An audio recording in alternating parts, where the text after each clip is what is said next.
Fallout 76 has been mired in what can only be described as a complete disaster in terms of its online beta and its subsequent launch yesterday. And what I thought might be interesting to do is to provide you a review of the reviews, a 30,000 foot view of what people are actually saying about the game, as it's currently being completely review bombed on places like Metacritic and all over. Essentially, most every review I watched or read was overwhelmingly negative outside of games journalists. So what does this actually mean? Well, let's together look at some of the reviews, which are not good. Fallout 76 is sitting at a 2.9 currently on the PlayStation 4 console and reads like absolute rage.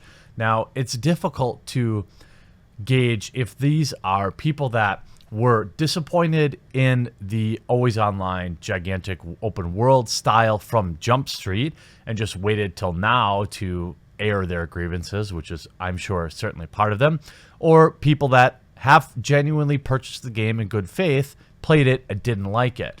I can't pretend to know exactly what the truth is, but you can see FPS lock, permanent blur, plethora of bugs, broken quest, known to be broken for weeks and not fixed for release date, stash issues, broken PvP system.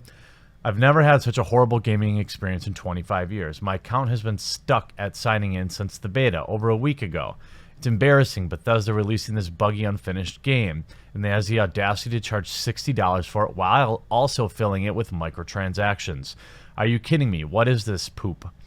The most useless and disgusting game you've ever done. Don't disgrace yourself. Close the project. Do part 5. I ordered this game and expected something similar to previous games. I had played it for some hours, but it is a dead, lifeless world with good things missing from it. Biggest disappointment I've had from a game as long as I can remember. And if we look at the PC reviews, they're also quite terrible, with 735 of them being negative and just 305 being positive, with a total score of 3.2. Fallout with no story, no NPCs, and little to nothing to do. It's a giant sandbox with Fallout 4's UI, waste of money and time. Boring and bug simulator. Go to Reddit and Pum, No Man's Sky 2 or something like that. Absolutely disgusting game. Nothing new from Fallout 4, just multiplayer mod. It looks terrible, graphics so bad, you can't look at it without tears in your eyes. Now, a lot of this sounds like what you might classify as gamer rage, but what I think it really sounds like is gamer disappointment, a reaction of people that loved a franchise, that love a franchise, and are just so utterly disappointed that after waiting for years of development time to pass, this is what they get. It already had a server or a day one patch that is absolutely gigantic.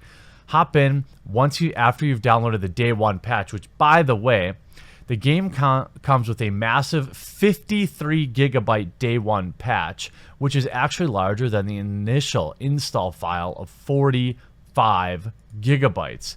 It makes me wonder, quite honestly, what is the point of always online? What is the point of making this always online if you're going to have gigantic local files?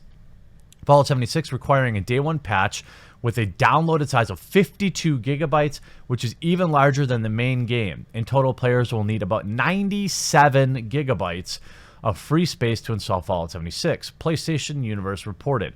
This is a hefty amount of space, so players may want to clear out some, quote, junk on their hard drives while they're waiting for the game's arrival. Players on metered connections will also have to allocate a massive amount of bandwidth for Fallout 76 if they want to launch the game as soon as possible. Developers say the release day one patches for last-minute additions and changes to the game before they're launched. This will also be the case for Fallout 76, which launched beta testing in late October for players who pre-ordered the game. The Fallout 76 beta or break it early test application uncovered several issues. Bethesda released an update of Fallout 76 beta last week, which included stability and performance improvements, bug fixes, enemy balance tweaks. The developers also addressed a speed hack on PCs that allowed gamers to move faster than others. We can also read Fallout 76 is indeed channeling No Man's Sky for better and worse. As he usually is, my colleague Eric Kane was right. A few weeks ago, he predicted that Fallout 76 will be the No Man's Sky of 2018. This is the notion was mostly based on the idea that it was a high-profile but ultimately unfinished game releasing in what was more or less an early access state. But the reality, the games are actually more alike than I imagined they would be in terms of how they actually feel and play, which is something I was not expecting. This can either be good or bad, depending on how you look at it. And I was there. I think there are positive and negative elements that weirdly articulate or a weirdly accurate parallel. Now, I think games journalism is going to have a very difficult time shilling this game. I haven't seen a ton of reviews, which is interesting. It seems like they are waiting for more improvements so they can give it a more favorable review. Despite all the hype of Fallout 76 being this huge, shared online multiplayer experience, it is in about my 8 hours of play, I've come across exactly one person. We killed a bear, a super mutant brute leader together, but then we went our separate ways. I've spent roughly 95% of the game so far in isolation due to the fact that there are only 24 players on the server, and this map is absolutely massive. There are also no NPCs on the map, other than a few sparse robots, which amplifies this loneliness to a degree we just haven't seen in the series before. You really do feel like you're the first person out of the vault after years of catastrophe in a dead world that's particularly yours alone. Now, this is an interesting common thread I've seen with a lot of reviews, a lot of people I talk to on Twitter, and imagine that in real life, who've played the game, whether just in beta or now at its official release. If they really truly wanted this lonely feel to the world when you come out, I can see that from the branding and the trailers and things like that, but they clearly underestimated how much people would actually like that type of experience. The fact that you have no NPCs, no quest givers, make the game feel totally alone. When you're getting your quests from robots, it's difficult to get excited about. It makes it feel boring. And another thing I've seen as a common thread in many reviews and commentaries is that the game is actually too easy, that the ease of defeating the in-world enemies actually gets boring and repetitive, causing people to force or to resort to fast travel much sooner than normal. I get this, but when you compare it to a game like Red Dead Redemption 2, which maybe isn't fair to do, when you're traveling in the open world, there's always something new, always something unique, always a new experience to make your travel feel more interesting. With Red Dead Redemption 2, I feel empowered when I'm traveling across the plains. I want to take the long road. I don't like using stagecoaches. I want to travel across that world and run into as many bizarre things as humanly possible. And the other thing is, while the company is well known for buggy messes, why can't we play this game? Again, this is not just a Fallout complaint. This is a strong complaint of mine always with these always online messes, is if I'm going to have nearly a terabyte of game, or nearly 100 gigabytes, sorry, of game file on my local drive, whether it's a PlayStation 4, the Xbox, or my PC, how come I have to always be online and be connected? Because a lot of the bugs that I'm seeing people have, while small and many times cosmetic, are definitely immersion breakers. Server crashes are absolutely terrible for enjoying game immersion and just the overall feel you're going to have from that game after all. And if you're relying on the Bethesda servers with 90 gigabytes on your local drive, why? And why also is it not on Steam? I saw a strong response from people when I asked on Twitter why they didn't buy it, and a lot of them said from being forced to use the Bethesda launcher. And I don't necessarily blame them, although I don't blame a company for not necessarily wanting to bend the knee to Steam. It sounds like, in my opinion, and I'm interested to hear if you disagree, is that it may be a bit of a lazy MMO with Fallout 4 slapped on top. The story mode, I've heard, is extraordinarily thin.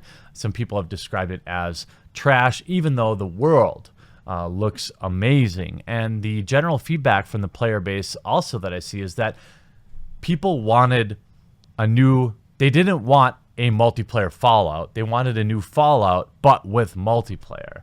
And I guess as somebody who is always a story heavy guy who likes to just go about his business inside of these games, that's going to be a hard pass for me. Based on what I'm reading, based on what I'm seeing, I'm not sure that this game is worth my time in its current state. Even the most positive reviews I've found talk about how, well, the game is going to get better. Imagine that. That's the world we live in.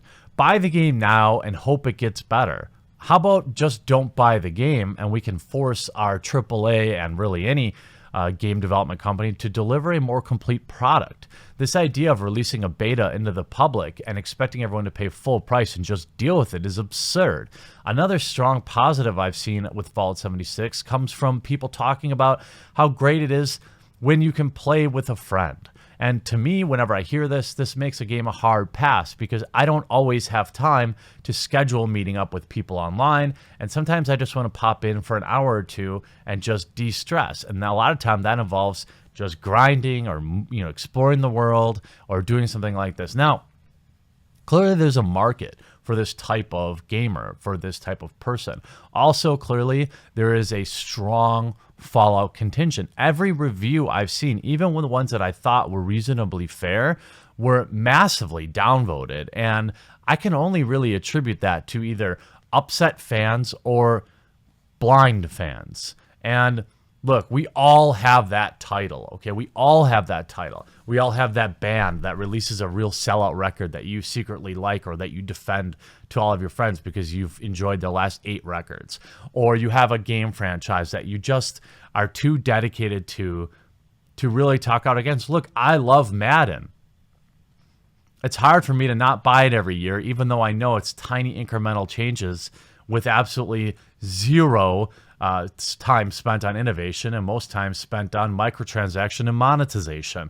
But for whatever reason, I keep buying it every year. So look, if you bought Fallout 76 and you're enjoying it, then screw everyone else, right? It's about whether or not you're having fun. It's not whether or not everyone else doesn't like something. But overall, I would say the reaction to Fallout 76 in its current state is disastrous, overwhelmingly negative. And I'm curious to hear what you have to say about Fallout 76 as a player, as the games industry as a whole, about this massively multiplayer online only version, and anything else that I've said that you want to comment on. I hope you enjoyed this video. We'll talk to you again real soon.